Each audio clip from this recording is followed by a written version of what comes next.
Bismillahirrahmanirrahim. Assalamualaikum warahmatullahi wabarakatuh. Alhamdulillahirabbil alamin. Allahumma shalli ala sayyidina Muhammad wa ala ali sayyidina Muhammad. Baik, sekarang kita akan lanjutkan di pertemuan yang ketiga, yaitu di bab sifat koligatif larutan. Pekan kemarin di pertemuan sebelumnya kita sudah membahas tentang materi prasyarat, yaitu molalitas, molaritas, dan fraksi mol. Ya. Kenapa yang kemarin itu harus kita pelajari, ya, yang molalitas, dan fraksi mol? Karena akan sangat berpengaruh di perhitungan di bab sifat koligatif larutan ini, ya. Baik, kita akan langsung masuk ke bahasan selanjutnya di pertemuan ini.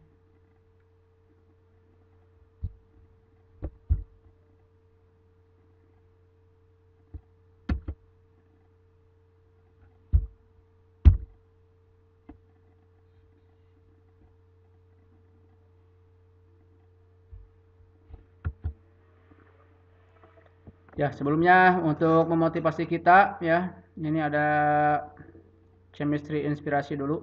Perhatikanlah waktu dengan sebaiknya, karena hal mudah dan ringan jika waktunya mepet, maka apa yang akan terjadi?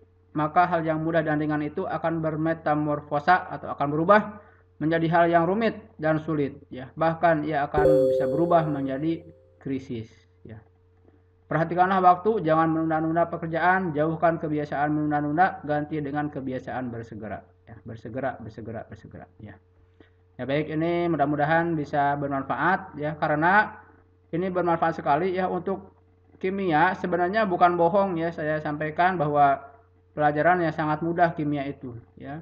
Jadi yang penting adalah tidak bertumpuk. Materi kimia itu akan terasa sulit pada saat ada materi sebelumnya yang belum kita kuasai, karena kita leha-leha. Oh, sepertinya ini gampang, sepertinya ini gampang, dibiarkan. Jadi suatu saatnya ketika ada pelajaran baru, harus paham yang sebelumnya, maka kesulitannya akan menjadi banyak seperti itu, ya. Jadi bertumpuk. Nah, makanya sebenarnya kalau dikerjakan secara bertahap, ya, terus menerus, seperti kita menaiki tangga, ya. Naik tangga itu kan gampang, kalaupun misalnya 3 lantai naik kita bisa, karena satu anak tangga, ya. Tapi kalau misalnya nggak ada tangga, kita harus loncat 3 lantai, ya, kita nggak bisa seperti itu. Ya mungkin mirip dengan hal ini, ya. Jadi benar-benar dicicil, ya, setiap pelajaran itu ketika ada disampaikan langsung diusahakan dikuasai, ya, sehingga ketika bertemu dengan pelajaran selanjutnya kita sudah paham, ya, dengan materi yang sebelumnya. Baik, kita masuk ke sifat koligatif larutan. Ya, di sini yang ingin disampaikan di sini adalah definisi sifat koligatif larutan. Sifat koligatif larutan adalah sifat larutan yang hanya dipengaruhi oleh jumlah partikel zat terlarut di dalam larutan dan tidak dipengaruhi oleh sifat zat dari zat terlarut. Nah, itu, ya, kurang lebih definisi sifat koligatif seperti itu. Jadi sifat koligatif larutan yang sifatnya hanya ditentukan oleh jumlah partikel yang ada di dalam larutan tersebut, ya, jumlah partikel zat terlarut yang ada di dalam larutan, ya. Nah, kemudian kita sudah bahas di materi yang paling pertama, yang pertemuan pertama, sifat koligatif larutan ada 4, yaitu penurunan tekanan uap, kenaikan titik didih, penurunan titik beku, dan kemudian tekanan osmosis, ya. Nah, untuk di bahasan sifat koligatif larutan ini adalah bahasan di mana zat terlarutnya itu adalah harus zat yang non volatil, ya. Zat yang terlarutnya itu harus zat non volatil. Non volatil itu artinya adalah zat yang sukar menguap. Ya, contohnya apa? Contoh zat non volatil, ya, misalnya garam, ya, garam dapur, itu kan non volatil, sulit menguap. Kemudian gula pasir, nah itu sulit menguap. Kemudian pasir, ya, pasir itu sulit menguap. Itu maksud non volatil. Jadi zat-zat yang sukar menguap. Kalau misalnya zat volatil apa? Kalau misalnya ada yang bertanya, ya, apa zat volatil? Yaitu zat volatil itu adalah zat yang mudah menguap. Contohnya alkohol, kemudian bensin. Nah, yaitu adalah zat-zat yang volatil, ya. Jadi volatil itu adalah mudah menguap, kalau non volatil itu adalah zat yang sukar menguap atau zat yang tidak mudah menguap. Nah, dalam bahasan sifat koligatif larutan ini, zat terlarutnya adalah harus zat yang non volatil. Baik, itu, ya. Baik, kita bahas yang pertama, ya. Pada pertemuan ini yang kita bahas bertiga dulu, yaitu penurunan tekanan uap, kemudian nanti titik didih, ya, kenaikan titik didih, kemudian yang terakhir yang ketiga adalah penurunan titik beku. Baik, yang pertama dulu yaitu penurunan tekanan uap. Nah, biar lebih paham kita bahas dulu, ya, bagaimana fenomenanya. Nah, ini tekanan uap. Ya, tekanan uap misal ini ada gambar ini ya, misalnya di bawah wadah ini ada cairan, nah ini cairan A. Nah, ketika suatu cairan dibiarkan, maka itu walaupun tidak dipanaskan ya, dibiarkan aja di sebuah tempat, maka pasti akan ada dari zat cairan ini yang menguap ya. Nah, misalnya ini cairan A ya. Nah, kemudian dibiarkan, maka dari zat cairan ini pasti akan ada yang menguapnya. Ini yang A yang di atas, ini berarti sudah wujudnya adalah wujud gas ya, seperti itu. Nah, apa itu yang dimaksud dengan tekanan uap? Tekanan uap ini adalah, nah ini, tekanan gas uap ini yang ada di ruangan di daerah ini ya. Karena kita tahu bahwa setiap materi ya, apalagi setiap gas itu pasti punya tekanan ya. Ketika ada sebuah gas atau suatu gas di dalam sebuah wadah, maka pasti gas tersebut akan memberikan tekanan. Nah, inilah yang dimaksud dengan tekanan uap ya. Jadi ini tekanan uap ini, tekanan uap. Nah, ini berapa ya. Nah, inilah yang dimaksud dengan tekanan uap ini di sini.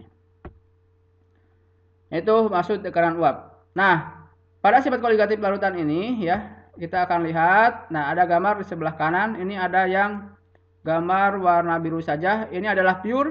Pure di sini maksudnya adalah murni ya. Jadi maksudnya murni di sini, misal contoh biar lebih gampang, air murni ya. Air murni, kita punya air dan belum ada zat terlarutnya. Nah, ini yang digambarkan dengan pure ini ya. Yang sebelah kanannya ini adalah zat pelarut ya. Jadi air tapi sudah ada with solute, artinya sudah ada zat terlarutnya ya. Contoh misal air ini sudah ditambahkan garam ya. Jadi sudah ditambahkan garam, sudah larut ya. Nah, ini sudah menjadi larutan. Nah, yang merah-merah ini misalnya adalah zat terlarutnya ya. Misal garamnya. Nah, seperti itu. Yang biru-biru ini adalah pelarutnya, airnya tadi ya, seperti itu. Nah, kita lihat antara yang pelarut murni yang warna biru ini dengan yang larutan. Nah, coba lihat akan lebih banyak mana uapnya yang terbentuk. Nah, di sini bisa lihat ya, uap yang ada di pelarut murni ini lebih banyak dibandingkan dengan yang ini ya, dengan uap yang ada di zat larutan. Nah, makanya di sini ya, ini kan pelarut murni, yang ini pelarut yang sudah ditambahkan zat terlarut. Nah, di sini akan uapnya lebih sedikit. Nah, yang ini uapnya lebih banyak, yang ini lebih sedikit. Nah, kira-kira tekanan uapnya mana yang akan lebih besar? Ya betul ya, tentu saja semakin banyak gas maka tekanannya juga akan semakin besar. Maka tekanan uap yang pelarut murni itu akan lebih besar dari tekanan uap yang sudah ada zat terlarutnya. Makanya dia akan mengalami penurunan ya, tekanan uap akan mengalami penurunan manakala si pelarutnya sudah dikasihkan zat terlarut ya. Nah, ini kalau digambarkan, nah ini adalah, nah yang ini adalah tekanan. Ini tekanan uap yang pelarut murni ya. Nah, yang ini adalah nah ini P, nanti lambangnya adalah P0 pelarut murni. Nah, yang ini adalah tekanan uap larutan ya. Yang ini tekanan uap larutan. Nah, ini. Ini juga yang gambar di bawahnya sama ya, mirip, ini pelarut ya, artinya pelarut murni. Kemudian yang ini larutan. Nah, kenapa bisa seperti itu ya? Ini untuk menambah kepahaman. Kenapa uap yang pada pelarut yang sudah ada zat terlarutnya ini menjadi lebih kecil? Nah, karena si molekul-molekul air ini ketika akan menguap, dia terhalangi oleh partikel-partikel zat terlarut ya. Nah, ini. Jadi yang biru ini terhalangi oleh yang merah-merah ini. Makanya yang biru ini akan lebih sukar menguapnya karena terhalangi oleh banyak zat terlarut ini. Dan kita ketahui zat terlarut di sini adalah kan tadi di bahasan untuk non volatil ya. Nah, yang merah-merah ini nggak menguap, jadi dia menghalangi di cairan ini. Makanya molekul-molekul atau zat cair ini akan lebih sukar menguap. Makanya uap yang dihasilkan hanya sedikit. Makanya nanti tekanan uapnya juga lebih kecil. Itu gambaran konsepsi dari tekanan uap. Nah, untuk perhitungan praktisnya ya, di sini ada rumus.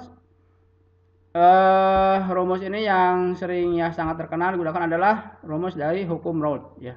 Ini P sama dengan P0 kali X pelarut.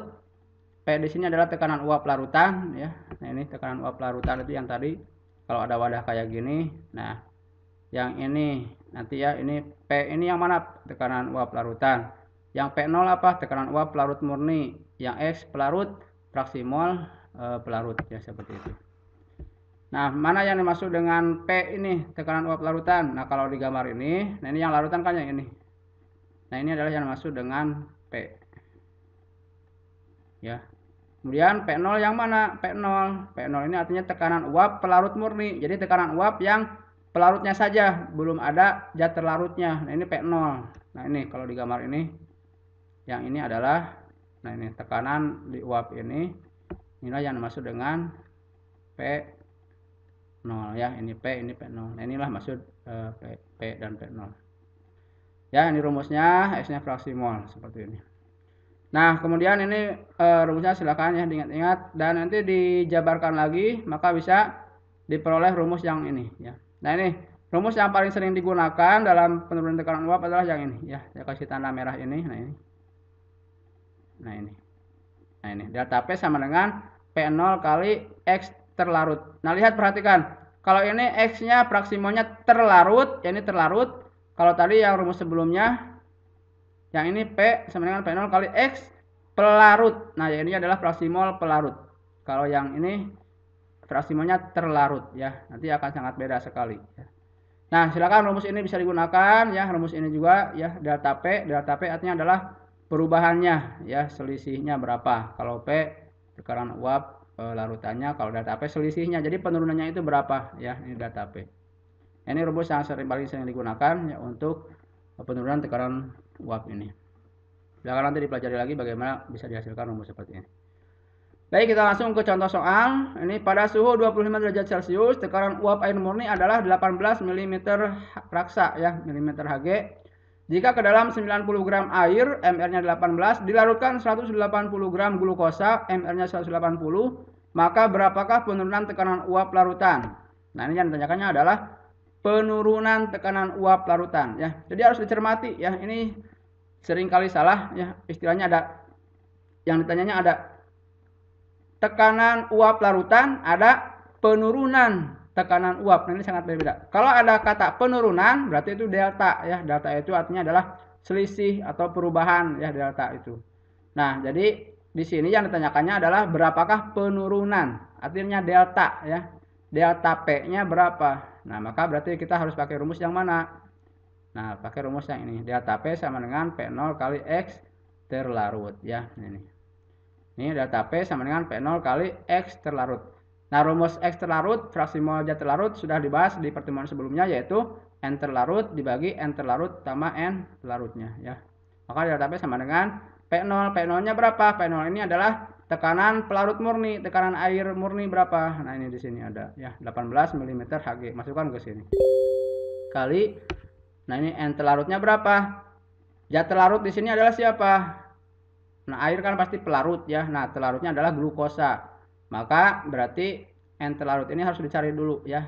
Berarti cari dulu mol zat terlarutnya, cari mol glukosanya berapa? Pakai rumus yang gram per mr. Nah, di sini mol glukosa adalah 180 gram per mr glukosa 180 sama dengan 1 mol ya. Jadi N terlarut adalah 1. Ya, masukkan di sini. Nah, ini 1 mol. Dibagi N terlarut tadi 1 ditambah, nah N pelarut berapa? N pelarut. N pelarut artinya adalah mol pelarut. Pelarutnya siapa? Air ya. Nah, maka cari dulu mol air.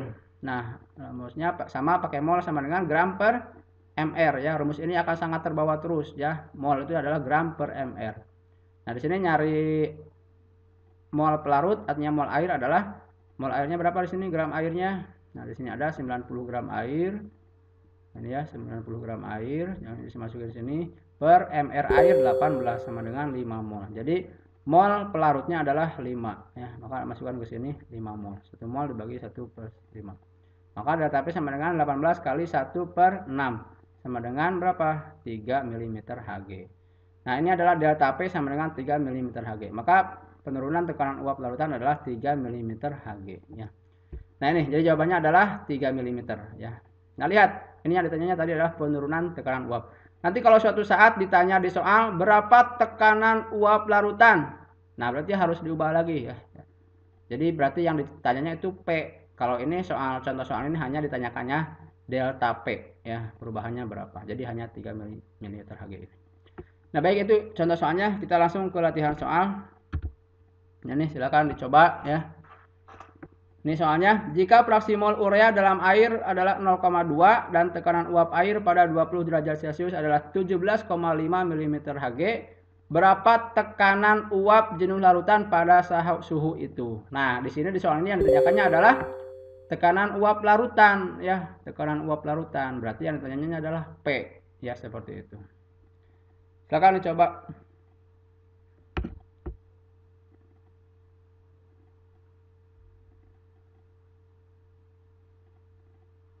Ya, coba dulu ya. Berapa hasilnya? Ya, baik, kita bahas bersama ya. Silakan coba dulu, sambil coba kita bahas ya. Nah, ini yang ditanya adalah delta P. Teman-teman, ketika ada soal sifat koligatif larutan, ya apalagi misalnya ini penurunan tekanan uap, maka langsung ingat dengan rumus yang tadi, delta P sama dengan P0 kali X terlarut ya. Atau yang pertamanya P sama dengan P0 kali X pelarut. Ya, tinggal cari aja yang mana, yang data soalnya yang mana ya. Nah, di sini udah kita pakai yang delta P ya.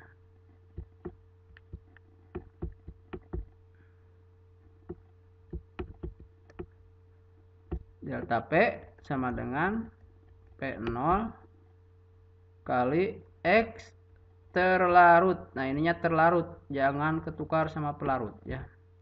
Sama dengan P0-nya berapa? P0 itu artinya tekanan uap pelarut murninya. Nah, ini tekanan uap air ya, pada 17,5 mm Hg. Jadi ini adalah 17,5 mm Hg dikali fraksi mol zat terlarutnya berapa? Nah, di soal ini zat terlarutnya siapa?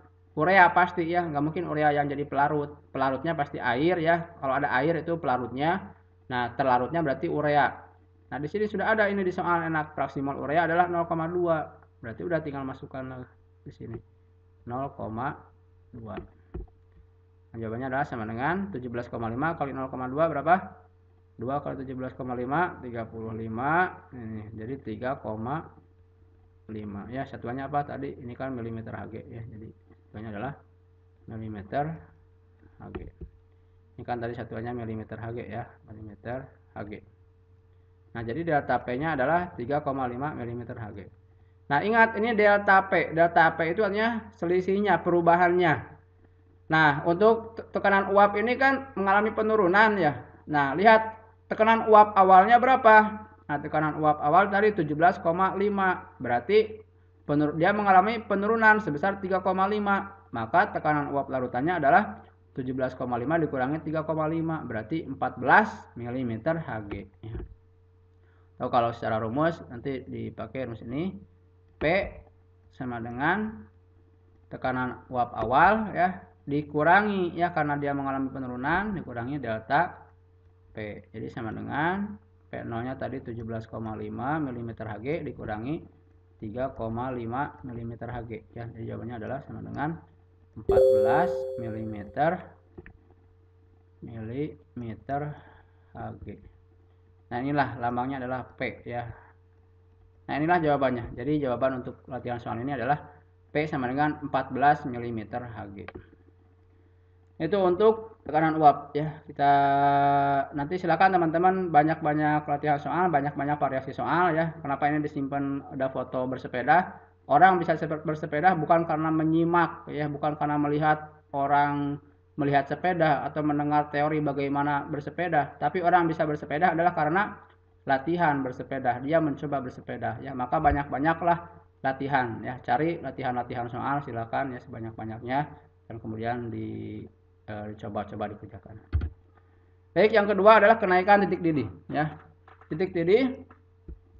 Nah, ini dari definisinya titik didih adalah bila pada suhu tertentu tekanan uap di atas permukaan zat cair akan sama dengan tekanan udara luar ya, atau tekanan atmosfer. Nah, ini disebutnya dengan titik didih. Jadi suhu di mana tekanan uap cairan sama dengan tekanan udara di luarnya. Nah, itu adalah titik didih ya, seperti itu. Nah, baik, untuk rumusnya ini delta TB sama dengan KB kali M. Ini M kecil berarti molalitas ya.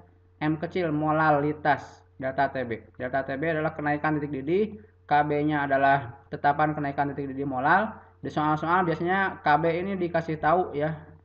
KB ya, tetapan ini. Kemudian M adalah molalitas larutan. Kemudian nanti gunakan rumus yang ini ya. Kalau udah ketemu delta TB, TB adalah TB0 ditambah delta TB. Baik, untuk kenaikan titik didih ini rumusnya, silakan langsung dicoba, ini latihan soalnya. Ke dalam 100 ml air murni dilarutkan 3 gram urea, MR-nya urea 60. Jika KB air adalah 0,52 derajat Celcius per molal, berapakah titik didih larutan urea tersebut? Ya. Nah, ini di sini yang ditanyakan adalah titik didih. Nah, ketika ada soal sifat koligatif larutan tentang kenaikan titik didih larutan, maka langsung aja ingat ke rumus. Oh iya, delta TB sama dengan KB kali molal. Ya, kita kerjakan yang latihan soal ini. Nah, berarti kita langsung ingat dengan rumus yang tadi ya. Delta TB sama dengan KB kali molalitas ya.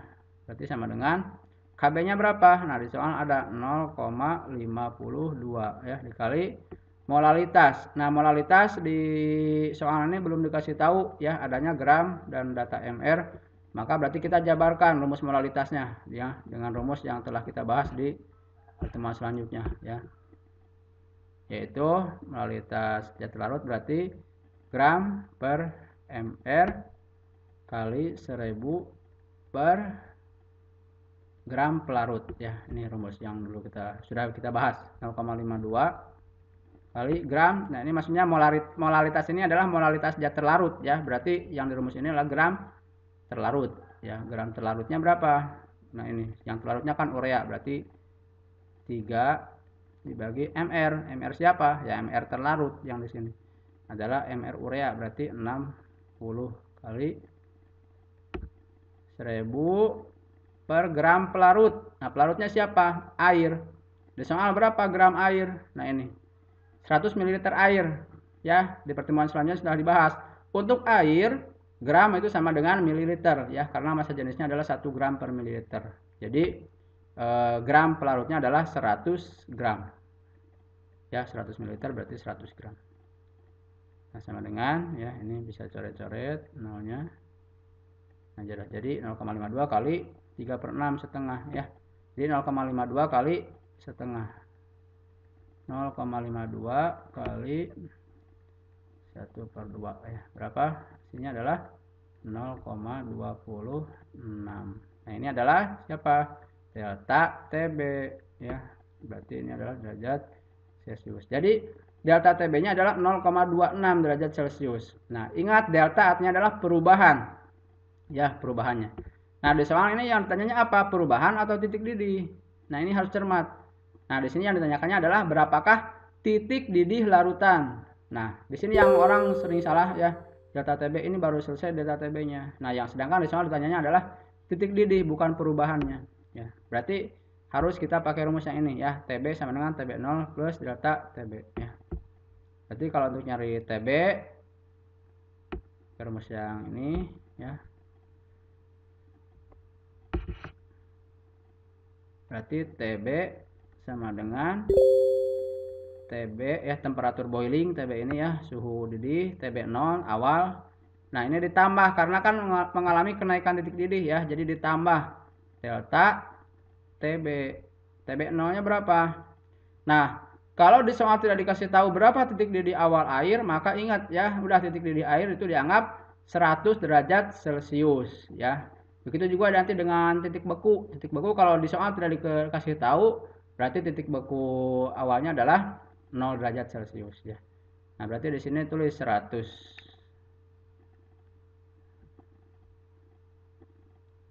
tambah data TB berapa tadi? Nah, ini 0,26 ya. 100 tambah 0,26. Nah, ini jangan salah ngejumlahin. 100,26 derajat Celcius. Nah, inilah TB ya. Jadi jawabannya adalah ini. 100,26 derajat Celcius. Nah, baik, itu untuk titik didih ya. Silakan sekali lagi banyak-banyak latihan. Insya Allah bisa adalah karena biasa ya. Jadi harus sering-sering berlatih. Ini contoh latihannya seperti ini. Baik, ini contoh soal UN 2013. Bagian berikut ini adalah gambaran molekuler larutan dengan berbagai konsentrasi. Nah, lihat. Nah, gambar yang menunjukkan titik didih larutan paling besar adalah nomor titik-titik-titik. Nah, kita lihat di rumus tadi ya untuk titik didih. Jadi semakin banyak zat terlarut, maka dia akan mengalami kenaikan titik didih ya. Ini kebalikannya dari tekanan uap. Kalau tekanan uap kan semakin banyak zat larut dia mengalami penurunan tekanan uap ya. Makanya di sifat koligatif kan penurunan tekanan uap, kenaikan titik didih, penurunan titik beku. Ini harus diingat ya seperti itu. Nah, semakin banyak zat terlarut maka kenaikan titik didih itu adalah semakin besar ya. Jadi titik didihnya akan semakin naik. Nah, berarti di sini kuncinya adalah cari ya, sebenarnya kan rumusnya adalah delta TB sama dengan KB kali molal ya. Jadi cari yang molalitasnya adalah paling besar ya. Nah, untuk molalitas kan kita tahu rumusnya itu adalah zat terlarut ya, molalitas juga yang definisinya mol zat terlarut setiap kilogram pelarut ya. Artinya molalitas ini adalah sebanding dengan mol zat terlarut, artinya sebanding dengan jumlah zat terlarut ya. Molalitas kan jumlah zat terlarut setiap kilogram pelarut. Berarti molalitas ini sebanding dengan jumlah mol zat ya. Jadi cari di sini zat yang paling banyak partikel zat terlarutnya ya, kalau dilihat di gambar seperti ini. Nah, di sini ya kalau pelarutnya kan ini air banyak ya. Nah, maka ini jawabannya yang sangat memungkinkan ini adalah yang ini partikel zat terlarutnya kan yang hitam-hitam. Nah, ini adalah yang 5 biji ya, seperti itu. Nah, maka cari jawabannya adalah yang nomor 5, yang 5 ya. Yang ini maaf, yang nomor 2 berarti. Nah ini karena jumlah mol partikel zat terlarutnya lebih banyak. Baik, itu contoh soal yang lain. Selanjutnya ini terakhir penurunan titik beku ya disimbolkan dengan delta TF. TF T-nya dari temperatur, F-nya dari freeze ya. Beku, temperatur beku. Nah, seperti itu. Ini rumus utamanya yang di garis kotak, delta TF sama dengan KF kali molalitas. Ya, mirip dengan yang tadi kalau kenaikan titik didih delta TB sama dengan KB kali molalitas. Kalau ini delta TF sama dengan KF kali molalitas ya. Delta TF-nya adalah penurunan titik beku, KF-nya tetapan penurunan titik beku molal, M-nya molalitas larutan. Nanti rumus pakai ini juga ya, akhirnya TF sama dengan TF0. Nah, karena mengalami penurunan titik beku maka di sini dikurangi delta TF. Baik, coba silakan langsung latihan soal. Ke dalam 100 ml air murni dilarutkan 3 gram urea, MR ureanya 60. Jika KF air adalah 1,86 derajat Celcius per molal, berapakah titik beku larutan tersebut? Ya, ini silakan dicoba dulu. Ya, baik, kita bahas ya. Nah ini, lihat kita cermati yang ditanyanya siapa? Titik beku larutan ya. Ingat, bukan penurunannya, tapi ditanyanya adalah titik beku larutan ya. Nah, tapi di soal biasanya udah kita langsung ingat, oh, soal penurunan titik beku berarti delta TF sama dengan KF kali molalitas ya. Nah, ini langsung aja ingat ke sana ya. Kita jawab berarti delta TF sama dengan KF kali molalitas ya, sama dengan KF-nya berapa? 1,86 dikali molalitas. Nah, ini belum diketahuinya gram MR, maka kita jabarkan ya, yaitu ke gram per MR kali 1000 per gram pelarut ya, sama dengan 1,86 kali gram pelarut berapa? Urea 3, MR-nya 60. Jangan ketukar ya, ini MR urea, yang ini di molalitas ini gram terlarut dikali 1000. Nah, ini baru gram pelarut. Ini gram pelarutnya berapa? Nah, ini 100 ml air berarti 100 gram ya, per 100. Nah, dengan berapa? 1,86 kali yang tadi ya, coret-coret, ini coret, ini coret, jadi tinggal setengahnya. 1,86 kali setengah berapa? 0,93 ya, derajat Celcius. Nah, ini delta TF. Nah, ini dari rumus ini diperoleh delta TF. Yang ditanyakan adalah titik beku larutan. Maka kita pakai rumus yang ini. TF sama dengan TF0 dikurangi ya, karena mengalami penurunan maka dikurangi. Nah, maka TF sama dengan TF0, artinya TF awalnya berapa dikurangi delta TF. Nah, titik beku TF0, titik beku air berapa? Kalau di soal tidak dikasih tahu ya, berarti dianggap 0 derajat Celcius. Maka di sini adalah 0. Dikurangi delta TF 0,93. 0 dikurangi 0,93 berarti minus ya, hasilnya adalah minus 0,93 derajat Celcius. Nah, inilah TF ya. Jadi inilah jawabannya untuk latihan soal ini. Jadi titik beku larutan adalah 0,93 derajat Celcius. Nah, baik itu alhamdulillahirabbil alamin ya untuk penerangan di pertemuan ketiga ini telah selesai. Semoga banyak manfaatnya insyaallah ya. Ini akan sangat bermanfaat ya, kita niatkan untuk kebaikan ya. Mudah-mudahan banyak manfaat dan sekali lagi banyak latihan, niatkan ibadah ya insyaallah setiap amal kebaikan yang itu bukan hal yang haram ya, tapi itu hal yang mubah atau halal, maka ketika diniatkan ibadah maka insyaallah akan mendapatkan pahala dan keberkahan dari Allah Subhanahu wa taala. Ya, sebagai penutup, ini ada kata-kata motivasi dari dosen saya ya, Pak Hari Firman. Beliau lumayan produktif dalam menulis ya. Teruslah menulis sebab ketika kita menulis maka pengetahuan kita akan lebih terorganisir dan lebih dikuasai ya. Nah, ini luar biasa ya. Jadi dengan menulis maka kita itu akan menjadi lebih paham ya tentang suatu hal ya, tentang suatu pengetahuan, tentang suatu ilmu ya. Jadi kita menjadi lebih terkuasai dan lebih paham ya ini di mana-mananya seperti itu. Baik, itu saja teman-teman sekalian. Semoga Allah Subhanahu wa taala senantiasa memberikan keberkahan bagi teman-teman dimanapun berada. Saya tutup dengan doa kifatul majlis. Subhanakallahumma wa bihamdika asyhadu an la ilaha illa anta astaghfiruka wa atubu ilaik. Wassalamualaikum warahmatullahi wabarakatuh.